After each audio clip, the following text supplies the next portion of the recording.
Bonjour et bienvenue dans cette vidéo qui se veut un tutoriel du fichier Excel Prévision et suivi financier à la retraite. Ce fichier a été bâti dans le seul but de fournir un outil permettant à l'utilisateur d'estimer et de faire un suivi des sommes dont il disposera durant sa retraite et de proposer une distribution de l'utilisation de ces sommes selon différentes sources. Même si, de base, la conception du fichier semble faite pour des personnes bénéficiant du régime de retraite des employés du réseau de la santé et des services sociaux, de l'éducation ou de la fonction publique du Québec. Il peut être utilisé par n'importe qui, prévoyant ou non bénéficier de revenus d'un régime de retraite. Je dois d'abord remercier Nancy Santos pour l'aide qu'elle m'a octroyée dans la réalisation de certaines fonctions d'Excel. En débutant, mettons les choses au clair. Je ne suis pas un planificateur financier et je ne donne aucun conseil. Je suis un comptable agréé qui ne fait que rendre disponible un outil permettant de faire des estimations reliées au suivi et à la répartition annuelle des sommes qui sont disponibles durant une période de retraite. Le contenu de ce fichier est protégé par droit d'auteur et, sauf indication contraire, est la propriété exclusive de Gilles Bernatchez Incorporé. Sous réserve des dispositions stipulées ici, aucune partie de celui-ci ne peut être utilisée, copiée, reproduite, publiée, transmise, distribuée ou modifiée sous quelque forme et par quelque moyen que ce soit, et aucune œuvre dérivée ne peut être créée sans l'autorisation écrite de son auteur, Gilles Bernatchez Incorporé. Ce fichier et l'information qu'il contient sont fournis en l'état et sans aucune garantie, notamment en ce qui concerne leur intégralité, leur exactitude, leur actualité et l'absence de contrefaçon. L'auteur n'est en aucun cas responsable envers qui que ce soit des dommages ou préjudices directs, particuliers, accessoires, punitifs ou indirects ou de perte de bénéfices ou de revenus résultant de l'utilisation de l'information obtenue de ce fichier ou résultant de la confiance accordée à cette information, et ce, même si l'auteur a été préavisé de la possibilité de tels dommages ou préjudices. L'information figurant dans ce fichier n'a pas valeur de conseil et ne devrait être utilisée qu'à la lumière de l'avis d'un professionnel compétent. Ce fichier vous permettra de prévoir deux situations principales, soit l'estimation des sommes qui seront disponibles à la retraite lorsque vous êtes en phase de préparation à la retraite. C'est ce que j'appelle le mode prévision. Ou soit un suivi des sommes qui vous sont réellement disponibles lorsque vous êtes à la retraite et que les montants vous sont connus. C'est ce que j'appelle le mode suivi. Dans les deux cas, ce fichier vous propose une répartition de l'utilisation de ces montants. Ce fichier demande de connaître les montants dont vous disposerez selon deux sections. Première section, les revenus de retraite que vous aurez, et deux, la valeur des placements que vous pouvez utiliser pour vivre durant votre retraite, en plus des revenus de retraite. Dans les revenus de retraite, il faut regarder le régime de retraite provenant du travail, que ce soit le REGOP, le RRPE ou n'importe quel régime privé de retraite. La Régie des rentes du Québec, donc les revenus provenant de la Régie des rentes, et ceux de la pension de sécurité de vieillesse. Du côté des placements, on va vouloir connaître les montants dans un RIR, les montants dans un CELI ou les montants d'épargne qui n'ont pas d'effet fiscal. Donc, on peut retirer sans qu'il y ait aucun effet fiscal. Le fichier vous permettra aussi de tenir compte d'autres sources de revenus, comme des revenus imposables tirés d'emplois ou d'entreprises, ou même de dividendes ou de gains en capital, et aussi d'encaissement d'argent n'ayant pas d'incidence fiscale, comme la vente d'une résidence principale ou un héritage. Ces calculs pourront être faits n'importe quand à partir du moment où vous connaissez la valeur de vos placements et vos revenus de retraite, ou que vous êtes en mesure de les estimer. Au niveau des placements, le fichier permet de faire les calculs selon deux séquences d'utilisation, soit commencer par retirer les sommes contenues dans le RIR, ensuite quand il n'y en a plus dans le RIR, aller dans les épargnes pour finaliser en sortant les sommes du CELI. Donc, vous voyez le bouton qui apparaît à droite de l'écran. Ce bouton-là va apparaître dans le fichier Excel et il permet l'utilisation en disant priorisons le RIR pour faire les sorties d'argent au besoin, ensuite l'épargne, ensuite le CELI. Ou une autre séquence où on va dire commencez par utiliser vos épargnes n'ayant pas d'incidence fiscale, ensuite le RIR, ensuite le CELI. On voit que le CELI est toujours à la fin parce que le CELI permet à n'importe qui d'accumuler des revenus de placement sans incidence fiscale. Donc, ce placement-là, on veut que ce soit le dernier avant qu'on sorte de l'argent du CELI. Juste un petit aparté ici. Certains conseillers en placement peuvent être tentés de vous faire opter par le retrait de placement sans incidence fiscale en premier lieu, prétextant que vous n'aurez pas besoin de payer d'impôts. Toutefois, rappelez-vous que les gestionnaires de fonds chargent des frais de gestion environ entre 1 et 3 % du total du portefeuille que vous avez chez eux. Ainsi, pour combler un besoin de liquidité, par exemple, de 15 000 $, vous pourriez avoir le choix entre utiliser 20 000 $ de RIR, qui après impôt vous laissera environ 15 000 $ de disponible, ou d'utiliser 15 000 $ directement d'un placement qui n'a pas d'incidence fiscale. Entre les deux solutions, il y a une perte de frais de gestion pour le gestionnaire de fonds sur le 5 000 de différence entre le total du portefeuille. Ça fait une différence de 5 000.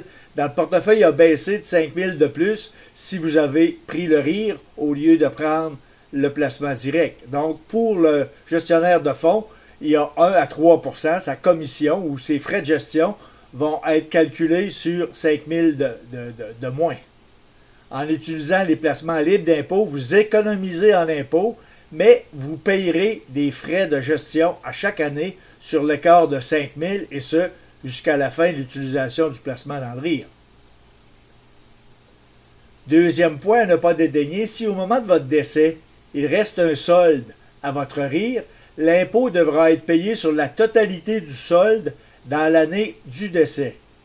Il se peut qu'un solde important fasse en sorte que le taux d'imposition au décès soit beaucoup plus élevé que le taux qui a été économisé sur le 5 000 en choisissant l'option de retirer l'épargne. Car la loi de l'impôt dit que au moment du décès, nous sommes tous réputés disposer de nos biens à la valeur marchande. Donc, si par exemple au décès, il reste un solde de 100 000 dans votre RIR, ce solde sera imposé à un taux marginal qui risque fort d'être beaucoup plus élevé que celui au moment du besoin du 15 000 en question dans mon exemple. Alors que s'il reste des sommes dans un placement régulier, donc il n'y a pas d'incidence fiscale, vos héritiers en disposeront sans avoir à payer aucun impôt sur ces montants. Maintenant, parlons directement du fichier. Dès l'ouverture du fichier Excel, vous verrez apparaître cette feuille. Si jamais votre installation d'Excel sur votre ordinateur n'accepte pas d'emblée les macros, vous verrez apparaître un message donnant un avertissement de sécurité et vous offrant d'activer les macros. Vous devez cliquer sur le bouton d'activation. Il est possible aussi qu'Excel donne un avertissement de sécurité demandant d'activer le contenu, comme on voit à l'image à droite. Là aussi, vous devez cliquer sur le bouton « Activer le contenu ». Ainsi, vous allez avoir accès aux macros et au fonctionnement du fichier et vous allez pouvoir modifier le contenu du fichier, donc inscrire vos données. Après vous êtes assuré que les macros sont activés et que vous avez accès à modifier le fichier, cliquez sur l'icône de la tirelire qui apparaît dans le premier écran. Vous serez alors amené à l'onglet dans lequel vous trouverez une déclaration relative aux droits d'auteur, mais aussi 3 boutons vous offrant des choix. Le premier, un choix pour accéder au tutoriel de présentation, donc un bouton qui est lié à la présentation vidéo que vous regardez présentement. Un deuxième qui dit « Cliquez ici pour faire un budget ». On va voir qu'il y a un onglet dans le fichier qui permet de faire un budget pour être capable d'établir le montant d'argent net d'impôt qu'on va avoir besoin pour vivre au moment de notre retraite et durant notre retraite. Et finalement, un autre bouton qui va nous permettre d'aller à l'onglet où sont effectués directement les calculs. Commençons par aller faire un tour dans l'onglet qui parle du budget. Cet onglet vous permet de faire un budget mensuel de diverses sections de dépenses à partir des sommes nettes d'impôts qui vous seront nécessaires pour vivre et ainsi obtenir un montant après impôt nécessaire durant la retraite. Ici, il n'y a que la section de logement là, qui apparaît, coût du logement, mais il y a 4 ou 5 sections dans la feuille qui vous permet assez de faire le tour sur vos besoins durant la retraite. On va voir plus loin que c'est possible de modifier facilement ce budget-là. Il y a un bouton en haut à droite qui dit « Cliquez ici pour débuter les calculs ». En cliquant sur ce bouton-là, on va aller directement au dernier onglet qui est l'onglet de calcul. Voici l'onglet de calcul. Il se présente ainsi. Vous aurez à y indiquer certaines données, surtout dans les cases grisées. Première section, on dit « L'entrée des données nécessaires au calcul débute par 3 données essentielles, soit l'identification de l'âge actuel de l'utilisateur, de son espérance de vie et de l'âge auquel il prévoit commencer sa retraite. » Ce n'est pas très joyeux comme estimation, mais obligatoire pour estimer la durée de la retraite. Choisir à l'aide du menu déroulant dans les cellules au fond gris ou y inscrire directement les données. Donc, on demande 3 données. Quel âge vous avez présentement? Jusqu'à quel âge prévoyez-vous vivre? Et quel âge aurez-vous au moment de la retraite? Si vous êtes en mode prévision, vous pouvez avoir, exemple, 50 ans, prévoir vivre jusqu'à 90 ans et au moment de la retraite, vous dites « je vais prendre ma retraite à 60 ans ». À partir de ces données-là, c'est ces données-là que le fichier va prendre en considération et il va évaluer vos revenus à partir de votre retraite. Il va évaluer les données qu'il va travailler vont être à partir du début de votre retraite jusqu'à l'âge que vous avez identifié comme étant votre prévision de vie. Si vous êtes en mode suivi, l'âge que vous avez présentement est important par rapport à jusqu'à quel âge vous prévoyez vivre. L'âge au moment de la retraite n'est pas importante dans le mode suivi. Ça peut facilement être le même âge que vous avez présentement. Les encaissements de Régie des rentes du Québec sont basés sur des prestations calculées en fonction des cotisations que vous et vos employeurs avez payées pendant que vous étiez sur le marché du travail. Donc, il y a eu, durant votre travail, une cotisation de l'employé, de vous, sur votre chèque de paie. Vous aviez des retenues à source qui payaient la Régie des rentes et votre employeur payait aussi une portion de Régie des rentes. Les deux ont contribué. Ces prestations sont établies pour être normalement versées à 65 ans, mais sont accessibles à partir de 60 ans. Si vous désirez obtenir des prestations avant 65 ans, elles sont réduites d'un certain pourcentage selon le nombre d'années d'anticipation et ce, pour le reste de votre vie. Donc, vous pouvez commencer à partir de 60 ans à recevoir votre Régie des rentes, mais le montant que vous auriez normalement reçu à 65 ans, qui lui est établi en fonction de vos cotisations et celles de vos employeurs durant votre vie active sur le marché du travail, ce montant-là va être réduit, une espèce de pénalité pour chaque année d'anticipation que vous allez faire à partir du moment où vous décidez de l'avoir avant 65 ans. Vous continuez toute votre vie à avoir cette réduction, cette pénalité-là, elle va toujours s'appliquer. Il est possible aussi d'en retarder l'encaissement. Oui, vous pouvez le prendre avant 65 ans, mais vous pouvez aussi commencer de recevoir votre Régie des rentes du Québec après 65 ans. Donc, il est possible de retarder l'encaissement jusqu'à 70 ans. Alors, le montant établi, le même montant de 65 ans que je vous parle, qui était établi en fonction de vos cotisations et celles de votre employeur. Alors, ce montant-là, qui a été établi, lui, va être bonifié d'un certain pourcentage pour chacune des années que vous allez reporter entre 65 ans et 70 ans. Et ça aussi, cette bonification-là, va vous suivre tout le reste de votre vie. Pension de sécurité de vieillesse maintenant. La pension de sécurité de vieillesse, c'est un régime universel, financé à même les recettes fiscales du gouvernement, ce qui signifie que vous n'y cotisez pas directement pendant votre travail, mais que vous le payez à même vos impôts que vous payez au gouvernement fédéral.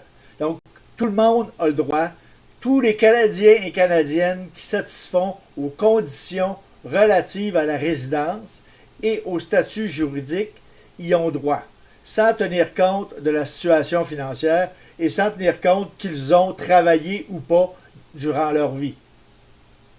Pour simplifier les calculs, le fichier ne tient pas compte que l'utilisateur puisse avoir droit au supplément de revenu garanti, à l'allocation ou à l'allocation de survivants, qui sont d'autres prestations qui peuvent s'ajouter à la pension de sécurité de vieillesse. On prend pour acquis que si on fait ce calcul de préparation de retraite-là, les revenus de base de l'utilisateur vont dépasser le seuil qui permet de recevoir le supplément de revenu garanti. La pension de sécurité de vieillesse est disponible à partir du moment où on a atteint l'âge de 65 ans, mais le début de ces encaissements peut être reporté jusqu'à l'âge de 70 ans. Chaque année de report amène une bonification au montant de la prestation qui sera reçue. Pareil comme la Régie des rentes, on peut retarder, on ne peut pas anticiper la pension de sécurité de vieillesse avant 65 ans, mais on peut la retarder au lieu de la recevoir à 65 ans, on peut retarder et il y a une bonification qui est faite de façon permanente, encore là, jusqu'à tout le restant de votre vie. La bonification va être appliquée à votre montant de prestation.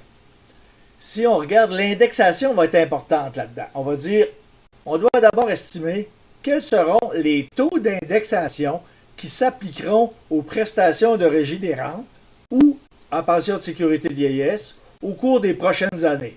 On vous donne la possibilité pour le Régie des rentes d'avoir un taux d'indexation avec les années. Donc, on va calculer le taux d'indexation. Vous n'avez pas de boule de cristal, mais vous pouvez mettre le taux d'indexation que vous voulez et voir les différentes hypothèses que ça va vous donner.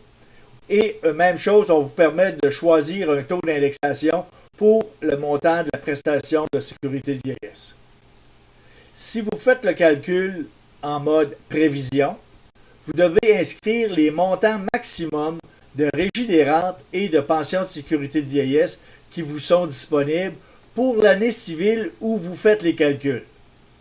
En cliquant sur le drapeau du Québec ou sur le drapeau du Canada, vous serez transporté sur la page web, autant au fédéral qu'au provincial, où vous allez trouver l'information pour les prestations maximum à 65 ans, autant pour la Régie des rentes que pour la pension de sécurité de vieillesse, pour l'année pour laquelle vous faites le calcul. Donc, si on est en 2025 et qu'on clique sur le drapeau du Québec, on va aller sur une page du gouvernement du Québec qui va nous dire que le maximum de la Régie des rentes à 65 ans est de tel montant.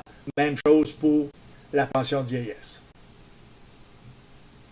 À partir du moment où ces informations sont inscrites, le fichier fera une recommandation à savoir quel âge il est le plus rentable de débuter à recevoir la Régie des rentes et la pension de sécurité de vieillesse.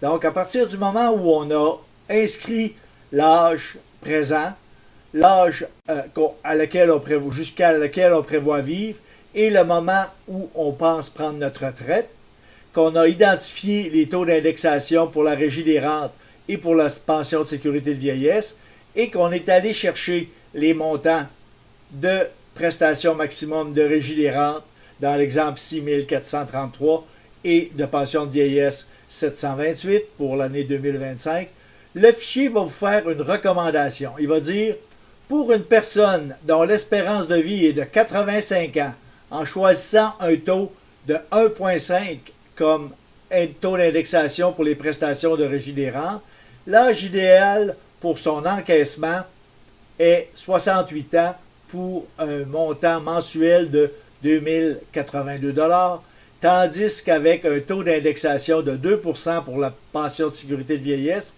l'âge de 69 ans serait le plus rentable pour débuter à recevoir ces prestations, soit un montant de 1143. Donc, le fichier va vous faire, entre guillemets, une recommandation pour choisir l'âge à lequel vous allez commencer à recevoir vos prestations, autant de régie des rentes que de pension de sécurité de vieillesse.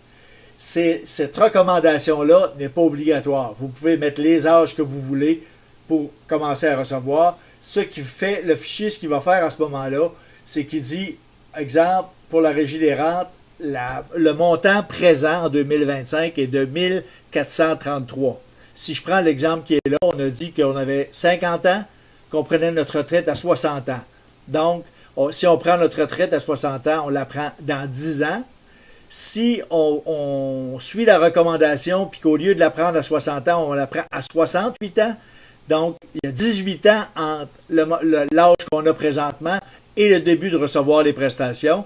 Donc, on a identifié un taux d'indexation de 1,5 %. Le fichier va prendre la prestation aujourd'hui qui est de 1433 et il va l'indexer de 50 ans jusqu'à 68 ans. C'est ce qui va donner le montant de 2082 pour la régie des rentes. Il fait la même chose pour la pension de vieillesse.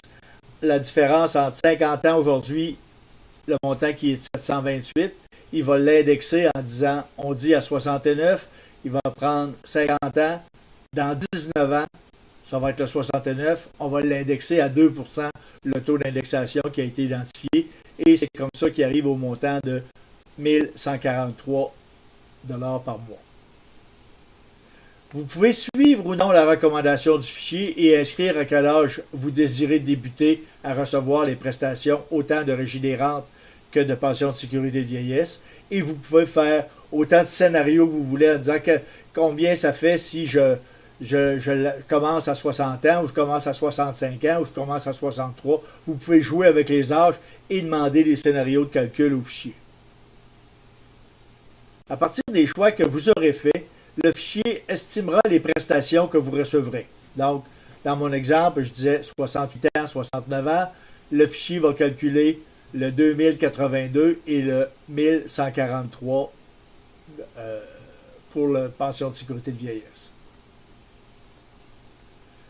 Si vous faites les calculs en mode suivi, soit à partir des montants qui sont connus, vous n'avez pas à inscrire ces données.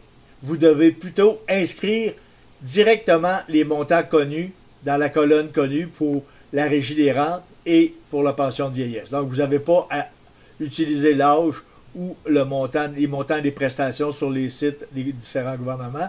Vous connaissez les montants, vous les mettez directement dans les cases. On doit aussi identifier le montant après impôt que vous estimez vous être nécessaire pour vivre.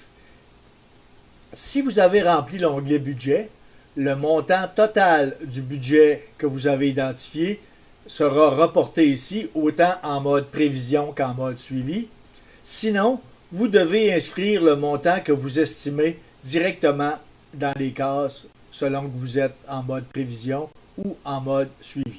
Donc, ou vous prenez le montant que vous avez établi dans votre budget, ou vous mettez n'importe quel autre montant avec lequel vous voulez travailler directement dans les cases. Peu importe le mode d'utiliser, que ce soit suivi ou prévision, vous devez choisir un taux d'indexation qui doit être appliqué à ses besoins nets d'impôt année après année pour tenir compte au minimum de l'inflation.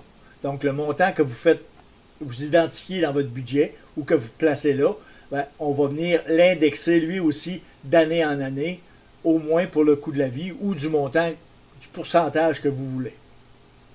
Si au moment de la retraite, vous bénéficiez de prestations du REGOP ou du RRPE, il est possible dans cette section d'en estimer les montants qui seront reçus.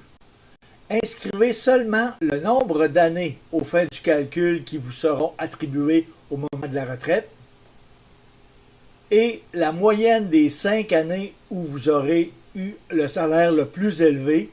Le fichier fera le reste du calcul.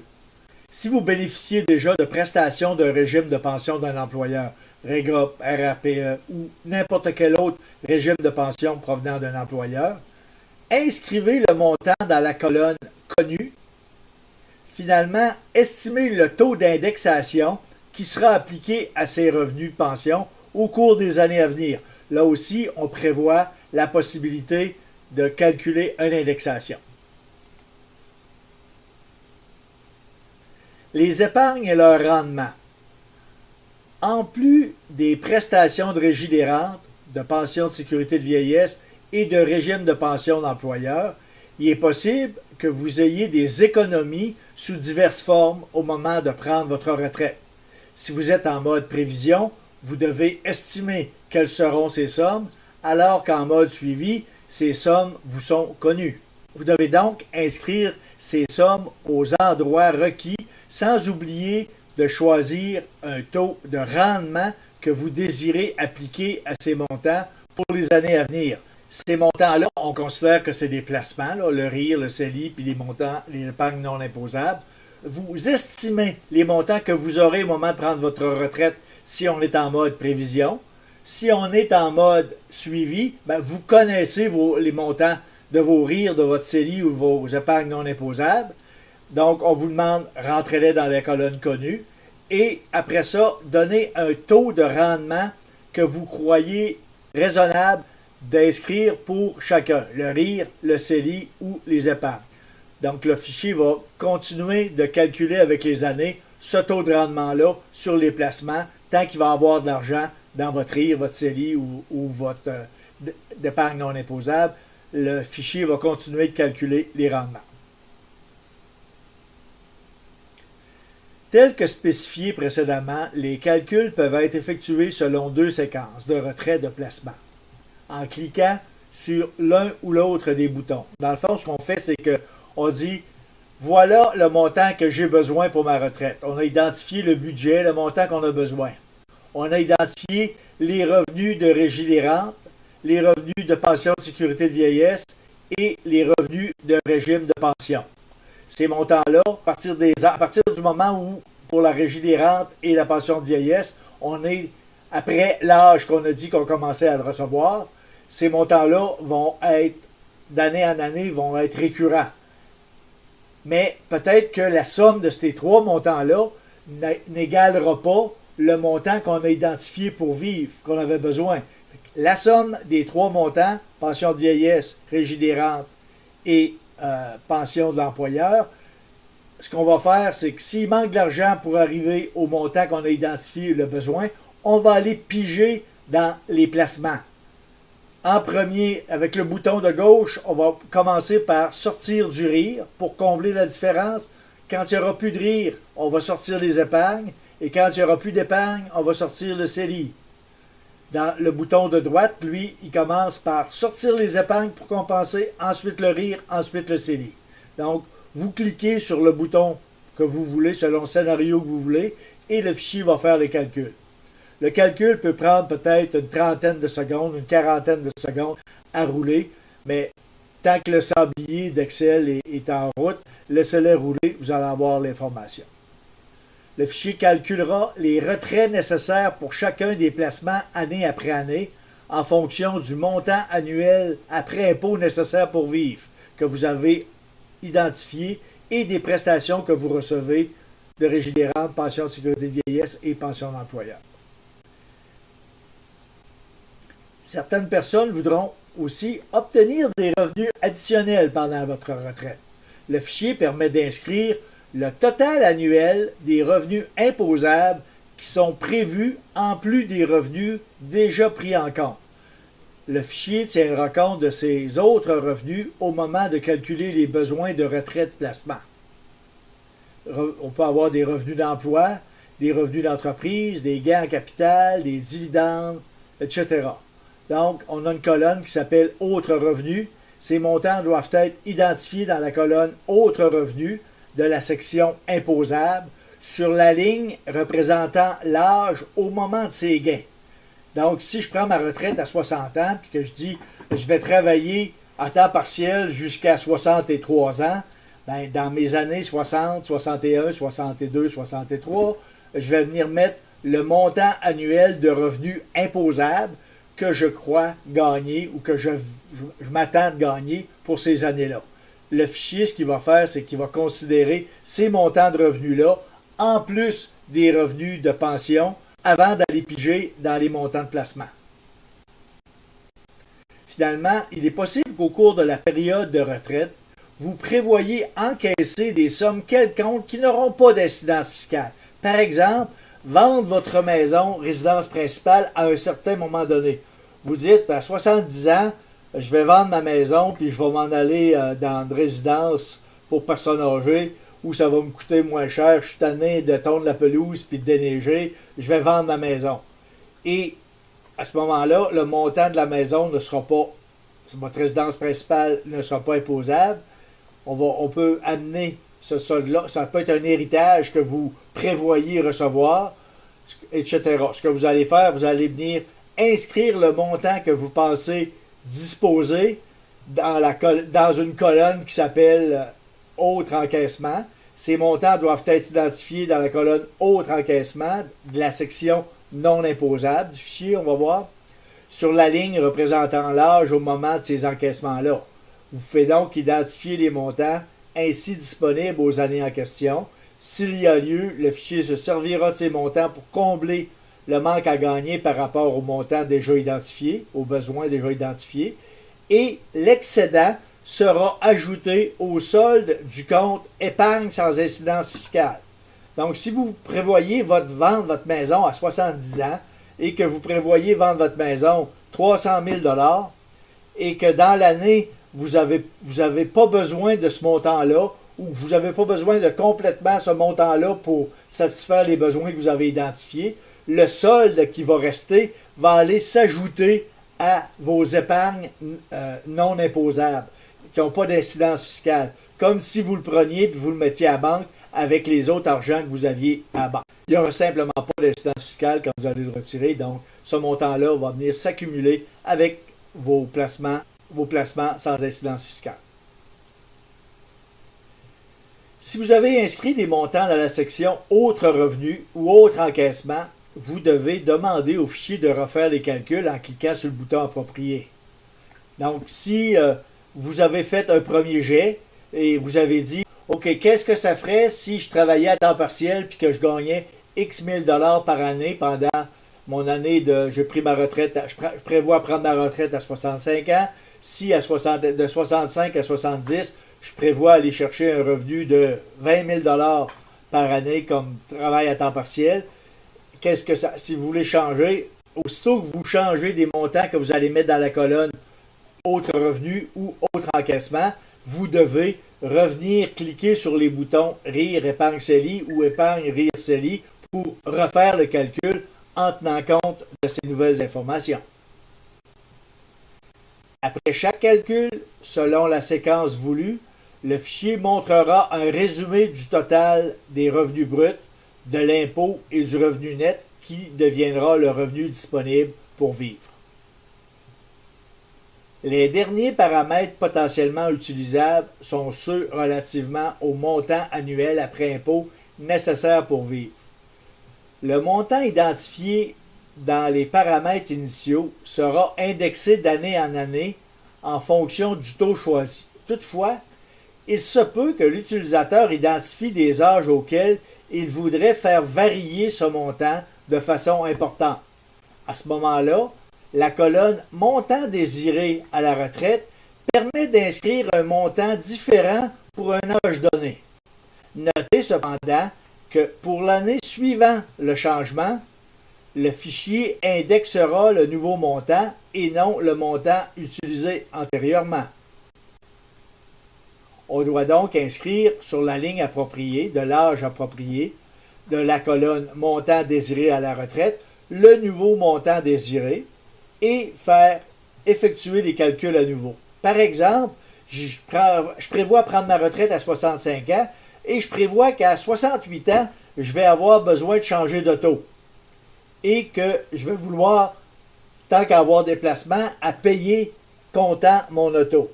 Je m'attends à ce que ça va me coûter 50 000 $.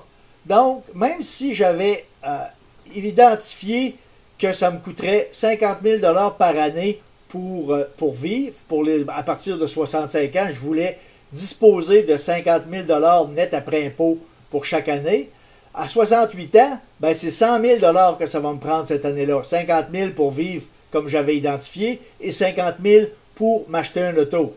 C'est que je vais mettre 100 000 dans la colonne montant désiré à la retraite pour l'année de mes 68 ans. Mais ce que je dis en rouge ici, c'est que l'année suivante, à 69 ans, il faut que je revienne mettre le montant de 50 000 indexé pour que je puisse continuer. Sinon, il va prendre le 100 000, le fichier va prendre le 100 000. Quand vous mettez 100 000 dans une année, ou quand vous mettez un montant dans une année, c'est ce montant-là qui est repris pour l'année suivante indexé. Donc, si vous mettez 100 000 à 68 ans, puis vous étiez rendu à 57 500 pour être le montant indexé pour vivre, ben à 69 ans, il faut que vous reveniez mettre le montant de 57 500 pour qu'il continue avec le même rythme qui était avant l'achat de l'auto. Un dernier point sur les utilitaires. L'utilisateur pourra ensuite faire de nombreux scénarios et selon diverses hypothèses. Donc, vous pouvez changer les données et essayer toutes sortes d'affaires. Le bouton qu'on voit ici, le bouton vert, il effacera les calculs en conservant les paramètres initiaux. Donc, l'âge, l'indexation, les montants de retraite vont rester, les montants de placement vont rester pareils. Tout ce qu'il va faire, c'est qu'il va effacer les calculs qu'il a fait.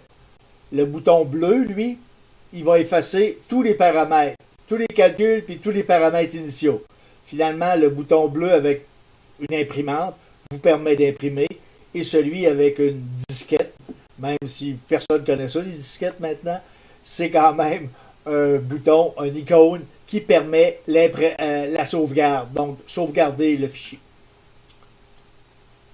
Ce fichier vous permet de faire autant de scénarios que vous désirez en changeant différentes hypothèses. L'âge de la retraite, les montants que vous allez recevoir, dire est-ce que je vais prendre un régime des rentes à 60, 62, 64, ma pension de vieillesse à 65, à 68, qu'est-ce que ça fait comme changement? Vous pouvez jouer avec comme vous voulez, refaire les calculs autant de fois que vous voulez. Il n'y a pas de limite au nombre de calculs, recalculs que vous pouvez faire. Un tutoriel vous explique son fonctionnement. Vous n'avez pas besoin de connaître Excel, seulement quelques chiffres connus ou estimés à inscrire et quelques boutons à cliquer. Il est important de savoir que les calculs supposent que toutes les dettes sont complètement payées ou que le versement associé à celles-ci sont tenus compte dans l'estimation des besoins financiers. Donc, vous avez vu, on n'a pas parlé à nulle part qu'il y avait une hypothèque à payer ou des dettes sur un auto ou des dettes sur n'importe quelle autre, marge de crédit ou rien. Le fichier ne tiendra pas compte de ça, mais on vous demande si vous avez des versements à faire sur des emprunts, ben, il faut en tenir compte dans la préparation du budget. Donc, dans l'onglet budget, si on a des versements hypothécaires ou des versements sur n'importe quelle dette, on peut en tenir compte dans l'estimation des besoins, dans l'onglet budget, et ils vont être reportés automatiquement dans le besoin qu'on a pour vivre. Les montants d'hypothèque vont être tenus compte. Et si on sait que l'hypothèque arrête dans 5 ans, puis que dans 5 ans, ça va me faire un revenu annuel de 10 000 $ de plus par année parce que j'aurai plus d'hypothèque à payer, bien, on peut, comme on a vu dans la colonne montant nécessaire des besoins à la retraite, pour dans 10 ans venir dire, ben c'est plus le même montant, je viens de diminuer de 10 000 mon besoin parce que j'ai plus besoin de payer mon hypothèque. Et d'année en année, le fichier va tenir compte de la modification que vous avez faite. Autant, il faut venir modifier, si vous achetez un auto, vous venez modifier l'année d'ensuite, ou vous avez besoin d'une sortie d'argent pour n'importe quel besoin. Si vous avez une sortie d'argent importante en plus, vous venez la rajouter à votre sortie d'argent qui a été identifiée, le besoin annuel. Mais l'année d'ensuite, si vous n'avez plus besoin de cet argent-là, vous devez venir changer leur montant. Ben, si vous enlevez votre hypothèque ou un paiement de dette quelconque et ça vient diminuer votre besoin parce que vous n'avez plus à payer, ben, le fichier va tenir compte de cette diminution de besoin d'année en année. Un dernier mot sur les droits d'auteur. Le fichier Excel auquel réfère ce tutoriel et son contenu sont protégés par le droit d'auteur et, sauf indication contraire, sont la propriété exclusive de Gilles Bernatchez Incorporé. Sous réserve des dispositions stipulées ci-dessous, aucune partie de celui-ci ne peut être utilisée, copiée, reproduite, publiée, transmise, distribuée ou modifiée sous quelque forme et par quelque moyen que ce soit, et aucune œuvre dérivée ne peut être créée sans l'autorisation écrite de son auteur, Gilles Bernatchez. Lorsque ce fichier a été obtenu auprès de l'auteur, celui-ci vous autorise à l'utiliser sous réserve du respect des conditions suivantes.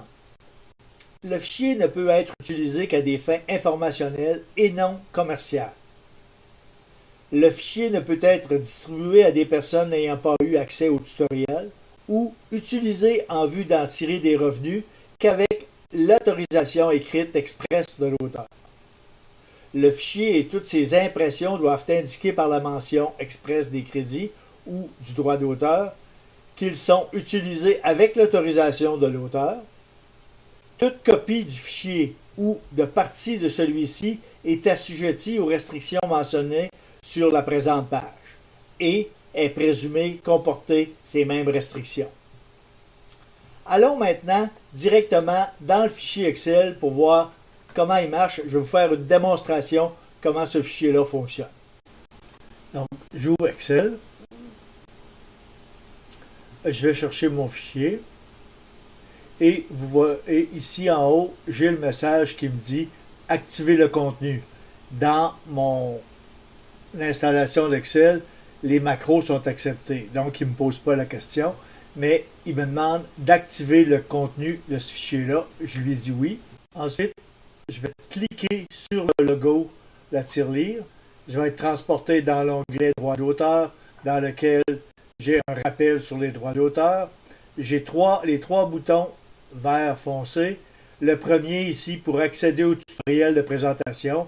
C'est un lien directement avec YouTube. Vous allez pouvoir revoir le tutoriel que vous écoutez présentement. Ici, un bouton qui va nous amener vers le budget et un autre qui va nous amener vers les calculs. Commençons par cliquer sur le budget.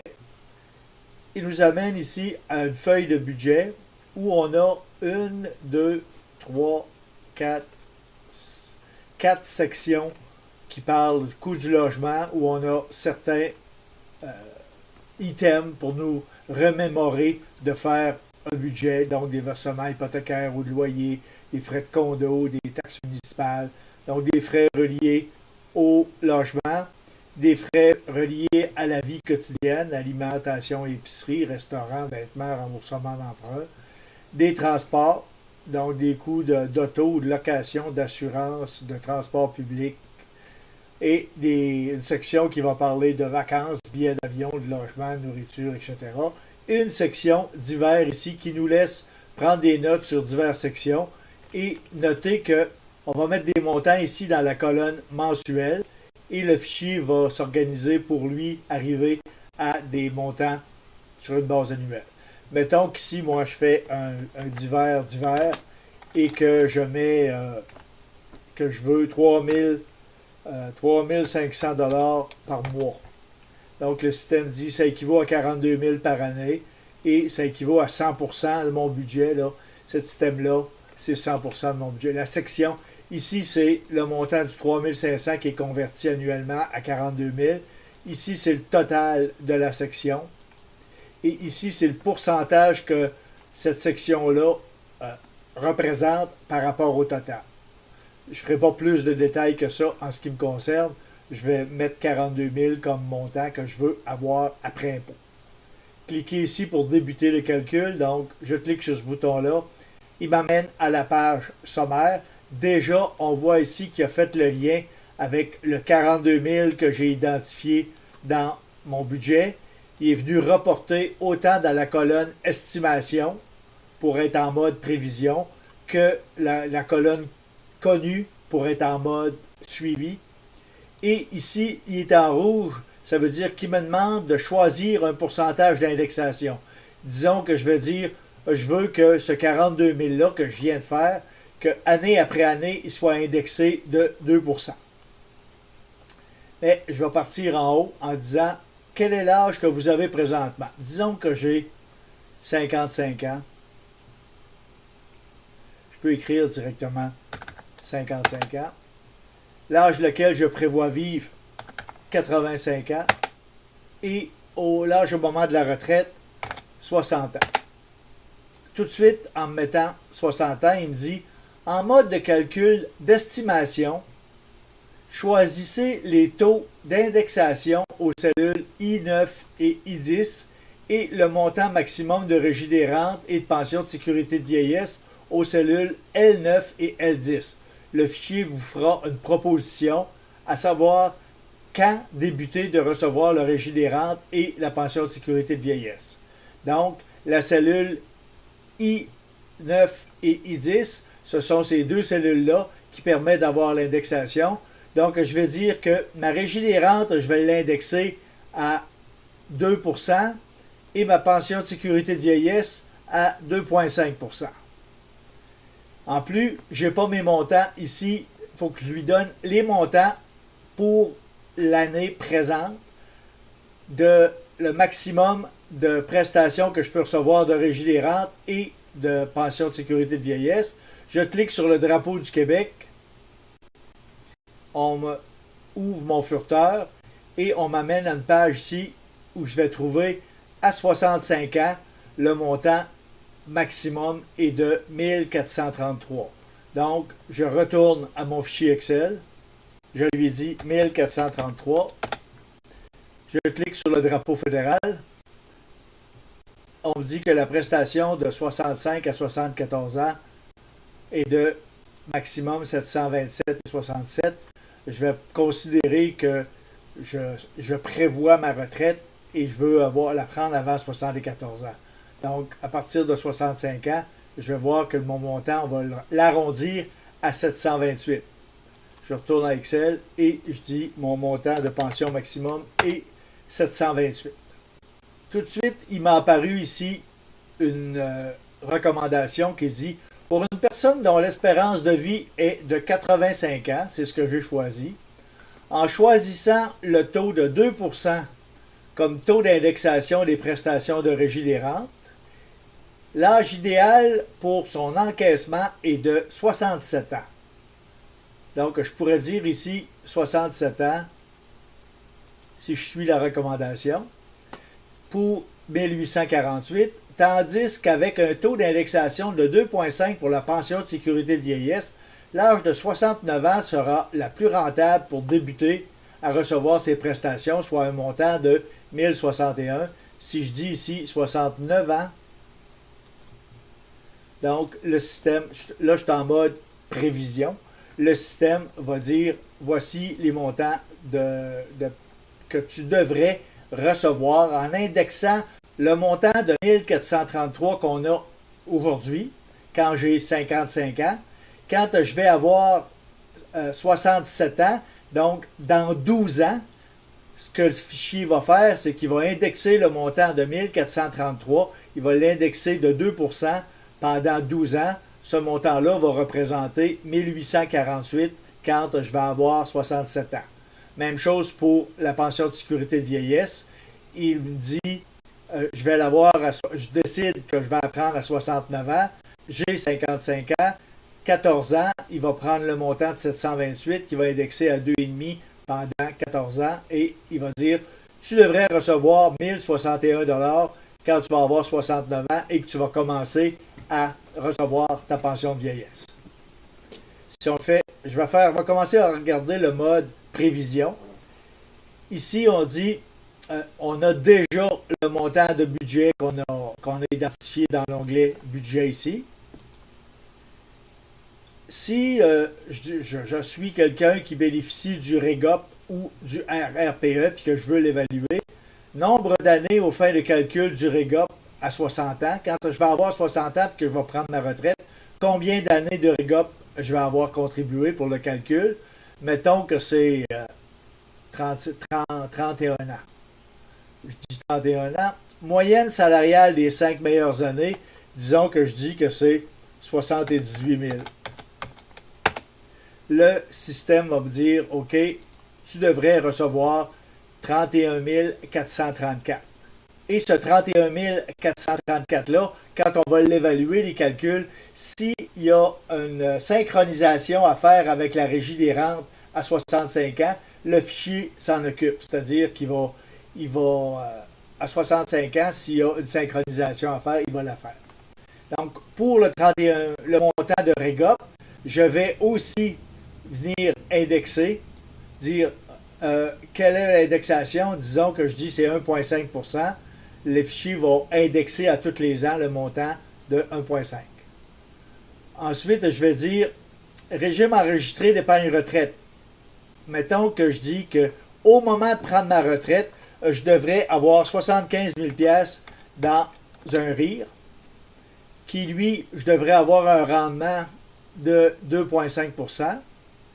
Dans mon CELI, je vais avoir 100 000. Lui aussi, je vais aller chercher peut-être, rien que pour faire changement, on va dire 3 %. Et des épargnes non imposables, donc hors RIR et hors CELI, disons que je vais avoir 40 000 $, que je vais aller chercher un petit rendement de 1 %. Je suis prêt à faire les calculs. Il y a déjà toutes les données, tout ce que je vais faire. Disons que je commence par RIR, épargne et CELI. Je lui dis, regarde qu'est-ce que ça me donne avec ça. Je clique sur mon bouton et je laisse Excel faire ses calculs.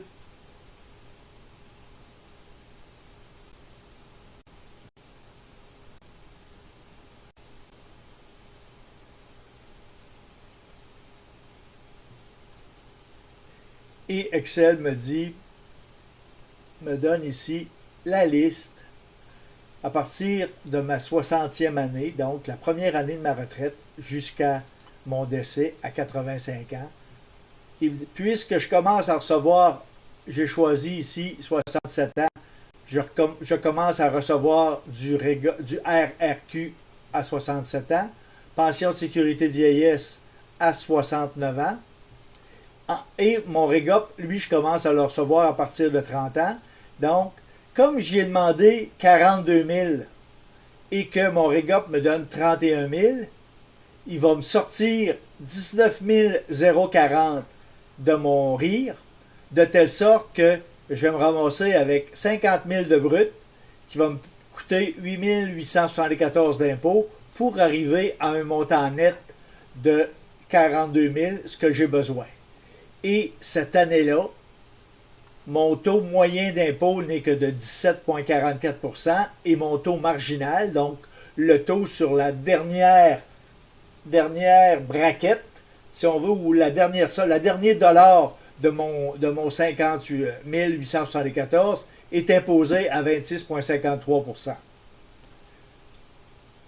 La deuxième année, je vais aller chercher, ici j'ai indexé, la deuxième année, je vais aller chercher 31 906. Je vais avoir besoin de retirer 19 000 de mon RIR, qui va faire 52, avec de l'impôt, qui va me mettre à 42 814. 42 814 étant mon 42 de l'année identifié au début, indexé de 2 %, et ainsi de suite. Jusqu'à temps qu'ici, j'ai plus de RIR. Donc, je finalise mon RIR et il va aller chercher mes épargnes. Donc, il va aller chercher 1 800 $ dans mes épargnes pour avoir 53 000 et après l'impôt, avoir le 44 571 que j'ai besoin pour vivre selon le montant que j'ai identifié. Il va manger, dans les dernières années, il va manger ici mon montant d'épargne. L'année de mes 66 ans, il va aller chercher 12 000 $ dans mon CELI, toujours pour arriver à un montant qui va me permettre d'arriver au montant que j'ai identifié. Et à 67 ans, ici, je vais aller chercher 27 000 $ de Régie des rentes avec mon REGOP toujours qui augmente. Là, je vais avoir besoin d'aller chercher seulement 1 888 dans mon CELI pour totaliser 59 et 10 000 d'impôts pour 48. Et quand je prends le montant ici, là, dans mon calcul du brut, mes revenus d'intérêt sur mon épargne, j'en tiens compte aussi. J'avais dit que j'ai dit que j'aurais 40 000 $ d'épargne, ben ce 40 000 d'épargne-là, il fait des petits. Donc, je viens augmenter mon intérêt à chaque année quand il y a de l'argent dedans. Ici, je vais calculer un intérêt que j'ajoute. Après ça, à 69 ans, là, je vais recevoir la régie des rentes et ma sécurité de vieillesse. Je vais aller chercher aussi mon montant de REGOP. Donc là, j'en ai en masse. Donc ici, je vais avoir, je peux même voir que je vais avoir un excédent. Ici, là, à partir du moment où je vais recevoir, à partir du moment où je vais commencer à recevoir et ma pension de sécurité de vieillesse et ma régie des rentes, j'ai un excédent au niveau ici. Donc, j'ai un surplus de liquidité de 5 550. Je n'ai pas besoin de ce montant-là. C'est que ce 5 000-là, il va aller s'ajouter au montant de mes épargnes qui étaient rendues à zéro, mes épargnes. Je les avais toutes pris avant d'aller prendre mon rire. Là, mon excédent de revenus va aller s'accumuler dans mon compte épargne de telle sorte que je vais continuer à avoir des intérêts que j'avais arrêtés parce que j'avais plus d'argent. Je vais commencer à avoir des intérêts sur mon solde d'épargne. Et je vais les cumuler. Je vais voir que quand je vais avoir le tout, c'est-à-dire les trois montants, la régie des rentes, la pension de vieillesse et le REGOP, je vais toujours avoir un excédent de 4 ou 5 000 piastres qui diminue avec le temps à cause des pourcentages qu'on a mis de rendement puis de besoins. L'excédent va toujours aller s'accumuler dans l'épargne. De telle sorte qu'au moment de appelons ça de mon décès, je vais avoir en épargne, je vais sortir 70 000 piastres. Ça va être le solde qui me restait dans mon épargne à 69 ans. Je vais sortir mon CELI à 181 000, qui est mon CELI qui, lui, a fait des petits. J'en ai pris un peu, mais il a fait des petits. Mon CELI, on voit que ici, là, il a augmenté avec le taux de rendement que j'ai dit. Donc, mon taux de CELI mon montant de CELI va être rendu à 181 000. De telle sorte qu'à l'année du décès, je vais avoir un total de 348 000 piastres de revenus cette année-là, qui va me coûter 24 800 $ d'impôts, et il va rester 323 000 pour, entre guillemets, mes héritiers. Et on voit que ici, on a les taux marginaux et les taux d'impôt à chacune des années. Si, comme je vous disais tout à l'heure, j'avais d'autres revenus, je disais que pour les premières années, j'allais chercher, mettons, 10 000 $ pour mes 3 premières années en revenus imposables. Ici, on est dans la section imposable. Donc, j'irai chercher 10 000 $ de revenus imposables. Je refais mes calculs. Parce que là, au lieu d'aller piger dans mes rires, il va aller commencer par prendre mon autre revenu de 10 000 avant d'aller piger dans mes rires.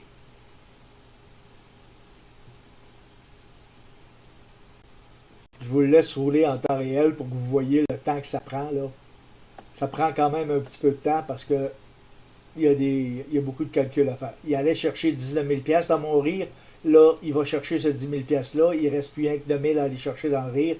Et il fait les mêmes calculs pour les années. Et on voit que là, au global, tout à l'heure, j'avais 323 000 à ma mort qui restait. Là, il reste 360. Justement parce que ces 30 000 $-là ont économisé ce que j'avais comme placement. Même chose quand je vous disais ici, si à 70 ans, exemple, je décide que je vais vendre ma maison, puis je vais aller chercher 300 000, je vais refaire mon calcul avec ce 300 000 d'encaissement-là.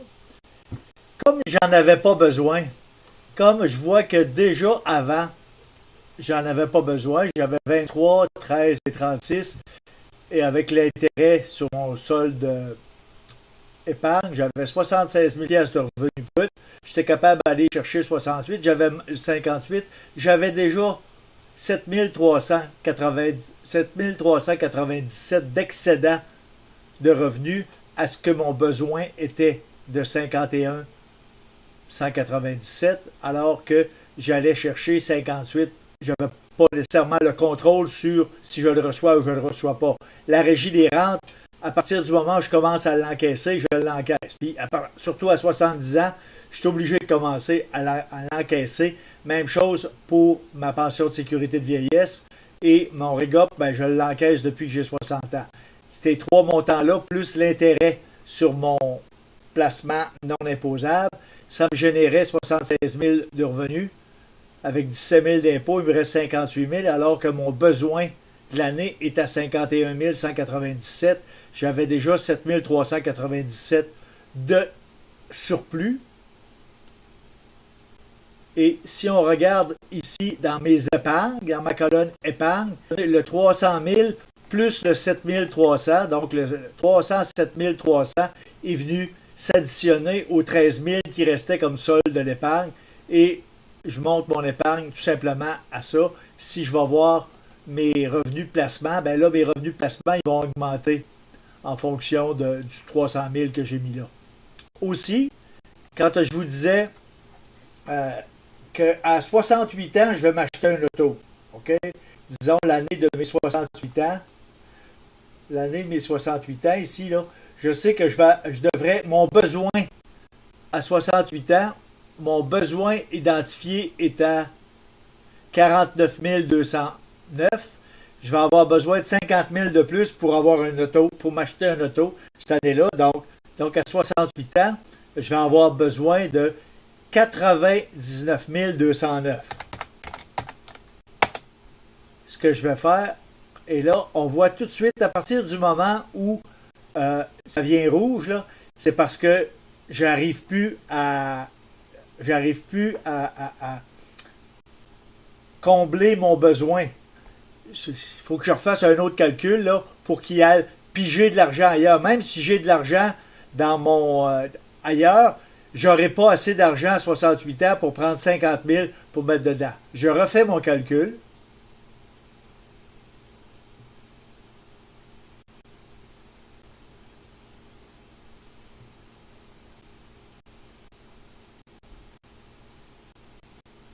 Et ce qu'il me dit, c'est que je suis capable, à 68 ans, oui, tu vas être capable d'aller chercher en allant fouillant dans ton CELI, en allant fouiller dans ton CELI, tu vas être capable d'aller chercher de l'argent pour avoir ton besoin qui est de 99 000 pour cette année-là. Mais là, comme je vous disais, quand tu viens changer le montant à la retraite ici, l'année suivante, il continue à indexer ce montant-là. Ça fait que là, dans l'année du besoin, il m'a mis 99 000 pour l'année de mes 68 ans parce que j'ai besoin d'une auto. Et là, je redescends pas. Et là, je reste pas à ce niveau-là de besoin. Disons que je fais un chiffron, ça va être 51 000 de besoin. Et là, je refais encore un calcul.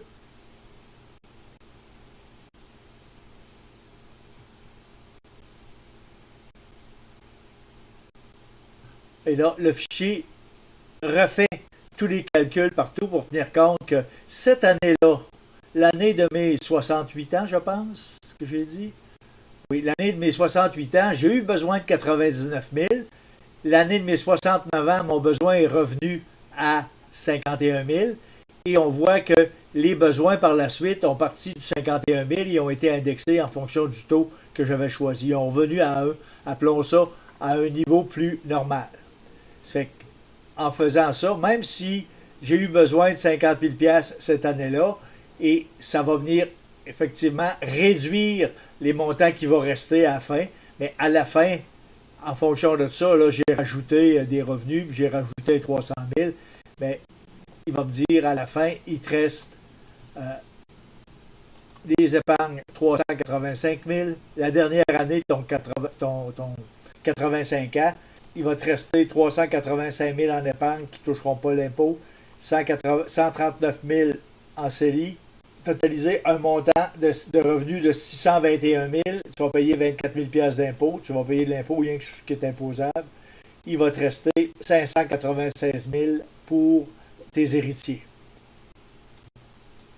Si j'efface mes calculs et que là je dis je suis en terrain connu. Disons que j'ai 67 ans. Je vais mourir à 85 ans.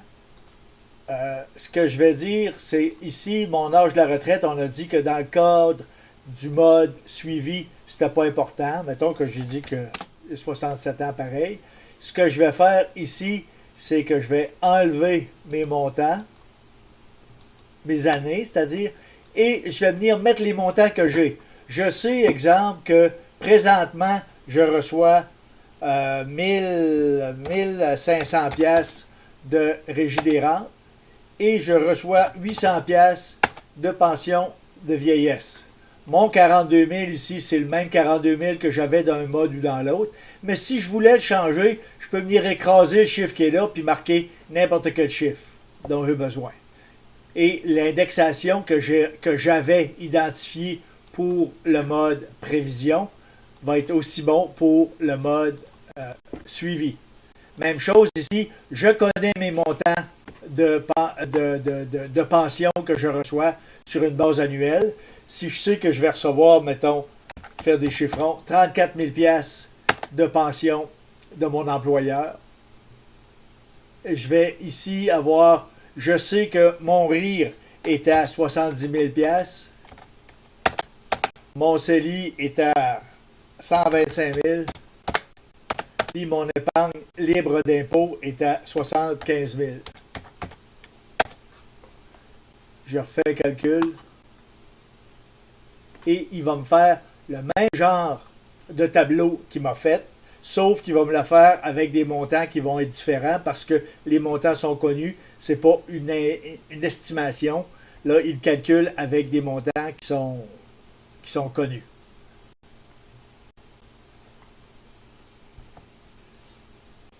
On voit ici qu'il me commence à 67 ans et il me dit, voilà ton 18 000 piastres que tu reçois de Régie des rentes, ta sécurité de vieillesse, ton revenu de pension, et la première année, les trois ensemble ici, tu vas aller chercher 62 000, donc tu vas aller chercher un impôt de 12 000 piastres, il va te rester 49, alors que tu as besoin de 42, donc tu as déjà un surplus dès la première année pour augmenter ton montant d'épargne.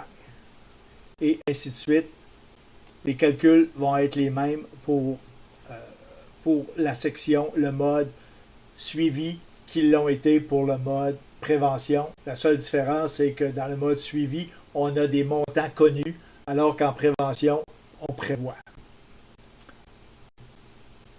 J'aurais pu demander en mode épargne, RIR et CELI. J'aurais pu le faire autant pour la prévision que je le fais là pour le suivi. Il va refaire les calculs, sauf que là, il va aller fouiller dans l'épargne à partir du moment où s'il manque d'argent, au lieu d'aller fouiller dans le RIR en premier et l'épargne en deuxième, il va aller fouiller dans l'épargne en premier et dans le RIR en deuxième. Mais là, dans mon exemple, comme il n'allait pas dans le RIR, il n'allait pas chercher du RIR avant 71 ans, et il faut penser que le fichier tient compte du fait que tu n'aies besoin ou que tu n'aies pas besoin, le RIR, tu es obligé de le sortir à partir de 71 ans, un certain pourcentage, 5,28 si ma mémoire est bonne là, pour la première année, et à chaque année, le taux augmente, tu es obligé de sortir ton RIR. Ça fait que même, exemple ici à 61 ans, là, même si je n'en avais pas besoin parce que j'avais assez d'argent pour aller, j'avais besoin de 45 000, puis j'allais chercher, si j'enlève le 4 000 du RIR, là, j'allais chercher 67 000 là, j'allais chercher, mettons, 50 000 avant d'aller chercher mon RIR. Mais il va te sortir, le fichier va vous sortir du RIR quand même, le minimum que vous êtes obligé de sortir, et il va vous imposer dessus, et vous allez pouvoir, si vous avez des surplus, il va aller les placer avec votre épargne. Et la même chose pour les autres revenus et les autres encaissements. Et la même chose pour les montants désirés à la retraite. Ils fonctionnent de la même façon qu'on soit en mode prévision de la retraite ou en mode suivi. Jusqu'ici, on a vu ensemble la première version du tutoriel que j'ai fait. Ensuite, j'ai demandé à des amis, à des collègues de valider les données, valider mon fichier, de mettre des données dedans puis le faire rouler pour voir s'ils trouveraient des erreurs, des bugs ou s'ils trouveraient qu'il y avait quelque chose. Je vais avoir le commentaire. Et j'ai eu 2 commentaires intéressants à rajouter. Le premier étant, vous voyez ici, il y a un nouvel onglet qui s'appelle Aide. Et ici, il y a des points verts avec un point d'interrogation qui font référence à ça. Exemple, si on dit l'âge que vous prévoyez mourir ou vivre jusqu'à, vous cliquez sur le point vert, ça vous amène de ce côté-ci à avoir le détail sur l'âge que vous prévoyez. Donc, un peu de texte. Et ici même, on vous soumet, selon Statistique Canada, des espérances de vie en fonction que vous avez l'âge présentement. Si vous demandez pour épargne CELI, c'est quoi? Ben, il va vous amener au CELI ici pour vous dire montant estimatif ou connu, dépendamment de ce que vous essayez. Si vous utilisez en mode prévision ou en mode connu, là, suivi, la valeur de tous vos placements dans un compte d'épargne libre d'impôt au moment de commencer votre retraite. Autre revenu. J'ai essayé de donner un petit peu plus de détails pour quelqu'un qui est non financier et qui aurait de la misère à comprendre ces thèmes-là. C'est la première modification que j'ai faite. Puis vous voyez, il y a quand même plusieurs points d'interrogation verts là, qui font référence partout à aide. Le deuxième, si vous regardez, on a dit dans notre exemple, ici on a dit qu'on prévoyait vivre jusqu'à 85 ans. Donc le fichier a fait les calculs jusqu'à 85 ans. La dernière année, s'il reste du rire, il vide. S'il reste de l'épargne, il vide. S'il reste du CELI, il vide. Donc, dans notre exemple, on avait un total imposable de 575 000. Il y a 38 000 d'impôts. Il reste 537 000. Comme l'année de votre décès, c'est ce qui va rester. C'est ce qu'on fait valoir ici, là, où ce qu'on met la lumière, c'est on dit, selon les paramètres de calcul, vos héritiers recevront 537 580 au moment de votre décès à 85 ans. Simplement faire ressortir à la fin qu'est-ce que ça représente. Ça vous permet de faire des scénarios, soit en changeant le montant désiré à la retraite, soit en changeant les taux d'indexation ou de rendement. Si vous êtes en mode prévision, vous pouvez encore plus changer l'année que vous allez commencer à recevoir la régie des rentes ou la pension de sécurité de vieillesse. Vous pouvez modifier ça. Si vous êtes en mode suivi, bien, vous connaissez ces montants-là. Fait que vous pouvez les utiliser, changer les taux d'indexation et changer les montants désirés à la retraite. Ça vous permet de voir, comme dans mon exemple, j'ai 537 000. Donc, je me dis, OK, j'ai 500. Là, j'ai demandé pour 42 000 par année. Si je disais 50 000 par année, qu'est-ce que ça me ferait? Bien, tout ce que j'ai à faire, je vais venir changer mon montant dans mon budget ici, mettre un montant là, à peu près, si je voudrais 50 000, 4 200, mettons. Si je mets 4 000, bon, 50 400. Et là, je refais mes calculs, disons en rire, et ça va venir faire varier mes affaires. Puis on voit tout de suite là, que, comme j'ai mis 50 400, les montants qui étaient déjà là ne parvenaient pas à le payer. C'est pour ça qu'il était rouge. Là, il a refait les calculs, puis on voit que si je prends au lieu de 42 500, 50 400, ben, il ne restera plus 537 000, il va rester 345 000 à mes héritiers. Donc, vous pouvez jouer avec ces montants-là, faire des scénarios. Si jamais vous avez des questions à poser par rapport aux données qui ressortent de vos calculs, vous pouvez toujours communiquer avec moi à l'adresse courriel formationreseau@vidéotron.ca.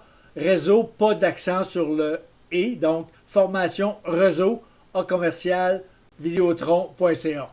Ça me fera un plaisir de répondre à vos questions. Là-dessus, bonne retraite.